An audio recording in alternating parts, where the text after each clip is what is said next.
ప్రస్తుతం బాక్సాఫీస్ వద్ద ధురంధర్ 2 సృష్టిస్తున్న ప్రభంజనం అంతా ఇంత కాదు. విడుదలైన 4 రోజుల్లోనే 760 కోట్ల వసూళ్లను దాటేసింది. రెండో వీకెండ్ ముగిసే సమయానికి ఈ చిత్రం 1000 కోట్ల క్లబ్లో చేరడం ఖాయంగా కనిపిస్తోంది.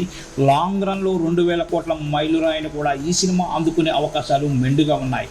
ఇండియన్ బాక్సాఫీస్ చరిత్రలో ఎన్నేళ్లుగానో చెక్కు చెదరకుండా ఉన్న రికార్డులన్నీ ఈ సినిమా ధాటికి తుడిచిపెట్టుకుపోతున్నాయి. ఈ స్థాయి వసూళ్లను చూసి సినీ విశ్లేషకులతో పాటు సామాన్య ప్రేక్షకులు సైతం విస్మయానికి గురవుతున్నారు. అయితే ఈ రికార్డులన్నీ ధురంధర్ 2 ఖాతాలు ఎంతో కాలం భద్రంగా ఉంటాయని చెప్పలేం.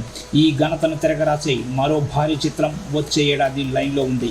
రాజమౌళి, మహేష్ బాబు కాంబినేషన్లో వస్తున్న వారణాసి చిత్రం విడుదలయ్యాక ఈ రికార్డులన్నీ గల్లంతవడం తథ్యం అంటున్నారు ట్రేడ్ పండిట్స్.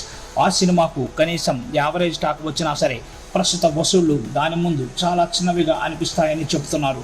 గరిష్టంగా మరో ఏడాది పాటు మాత్రమే ధురంధర్ నంబర్ 1 స్థానంలో ఉండే అవకాశం ఉందని అంటున్నారు. వారణాసి రాకతో బాక్సాఫీస్ లెక్కలన్నీ పూర్తిగా మారిపోతాయని ట్రేడ్ వర్గాలు అంచనా వేస్తున్నాయి.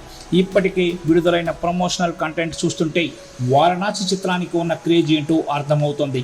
రాజమౌళి సినిమా అంటే కాశ్మీర్ నుంచి కన్యాకుమారి వరకు ప్రతి సినీ ప్రేమికుడు థియేటర్లో చూడాలని ఆరాటపడతారనే విషయం అందరికీ విదితమే.